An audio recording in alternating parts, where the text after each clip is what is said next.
একজন নারী উদ্যোক্তা যখন তার হালাল উপার্জনের জন্য হাজারো লাখো মানুষের মধ্যে একটি ছোট্ট চায়ের দোকান দিয়ে তার রিজিকের ব্যবস্থা করে নিচ্ছেন, আর ঠিক সেই মুহূর্তে কিছু অসাধু মানুষ, অসাধু ব্যবসায়ী তাকে হ্যারাসমেন্ট করছেন। আপনি এখানকার ক্যাডার দেখাইতেছেন কি বিএনপির কেউ আসবে, আওয়ামী লীগের কেউ আসবে, কোন নেতা নিয়ে আসেন সামনে।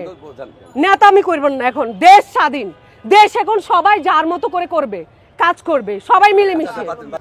একটা দোকানও আর বসাইতে দিব না, আমার দোকান উঠাবো সব দোকান উঠাই দিব, একটা দোকানও বসাইতে দিব না, কারো বাপের জায়গা না। আমি আপনাকে বলছি আপনি সরাবেন, আমার ব্যান্স আগে যেখানে ছিল এখানে বসবে। আপনার সাথে তো আমার কোনো তর্ক করার প্রয়োজন নাই। আপনি আপনার কেউ কোন বাপ আছে নিয়ে আসেন, যান। আপনি কি করেন আপনি জানেন এখানে ব্যান্স, আপনারা কেন বসছেন এখানে? উনি কি বললো যে আপনার কাস্টমার এখানে বসতে পারবে না। ওকে, আমার কাস্টমার এখানে বসতে পারবে না, কিন্তু আপনি ব্যান্স সরাবেন, আপনি ব্যান্স সরাই দিবেন আমার এই জায়গায়, তাহলে আপনি সরাবেন, এটা আপনি সরাবেন, এটা এই জায়গা নিয়ে পুরো ভিডিও করতে, আপনি সরাবেন বেঞ্চ। চিন্তা করছেন জায়গাটা পুরো এত বড় জায়গা নিয়ে সে দখল করতেছে। আমার বেঞ্চ আগে এখানে ছিল, সে এখন 2 দিন আইসে এটা বসাই, সে হচ্ছে এখানে আমার কাস্টমার বসতে পারবে না। মানুষের মেন্টালিটি কত খারাপ, চিন্তা করেন।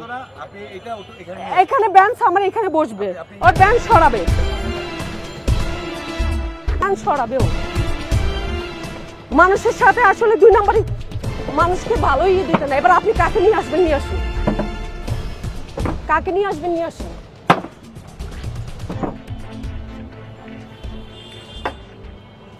আমি বললাম একদিন যে আমার সাথে বাটপারি করবেন না, 2 নম্বরই করবেন না, এগুলো পছন্দ করি না। এই দুনিয়াতে ভালোর কোনো দাম নাই। আমি চাইছিলাম যে যেহেতু সে বেঞ্চটা এখানে বসেছে, তাহলে কাস্টমার আসলে মিলেমিশে বসবে। তার মধ্যে কত বড় হিংসা, আমি চিন্তা করছেন, হিংসা করো, কত বড় হিংসা। এবার দেখি সে কাকে নিয়ে আসে। একটা দোকানও আর বসাইতে দিব না, আমার দোকান উঠাবো সব দোকান উঠাই দিব, একটা দোকানও বসাইতে দিব না। দেখছেন এটা তুমি তো দেখছো আগে কি ছিল, আমার জায়গা কতটুকু ছিল। এখন আমি যেহেতু সেই বেঞ্চটা দিছে, ওকে ফাইন, যারা আসছে সবাই মিলেমিশে বসুক, এখানেও বসুক ওইখানেও বসুক, এখানে কারণ নিয়ে আমার দ্বন্দ্ব নাই।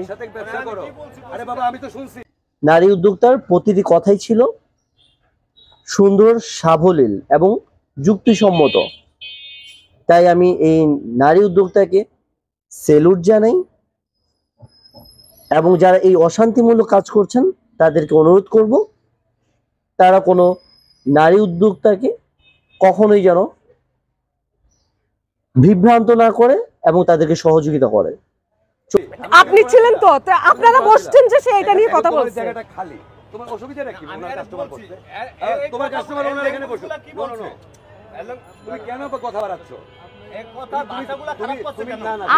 আপনি ভালো মানুষ, এই জন্য আপনাকে আমি অনেক দেখছি যে আপনি ভালো লেগেছে। পাশে থাকা যে মানুষগুলো ছিল, সে মানুষগুলো এই ভদ্র মহিলা নারী উদ্যোক্তাকে সহযোগিতা। হিংসার মধ্যে আপনি ডুবে আছেন। আপনি এখানকার ক্যাডার দেখাইতেছেন কি বিএনপির কেউ আসবে, আওয়ামী লীগের কেউ আসবে, কোন নেতা নিয়ে আসেন সামনে। নেতা আমি করবেন না, এখন দেশ স্বাধীন, দেশ এখন সবাই যার মতো করে করবে, কাজ করবে সবাই মিলেমিশে। আমার মেন্টাল সমস্যা, আমি সাইকো, আমি পাবনা থেকে আসছি। ওকে, আমি পাবনা থেকে আসছি।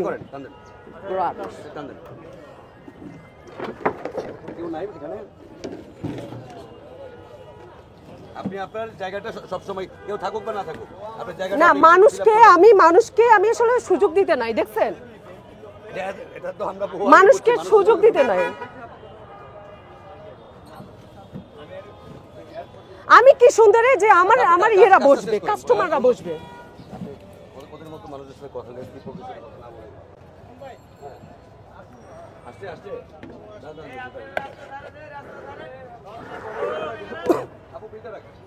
দাঁড়া।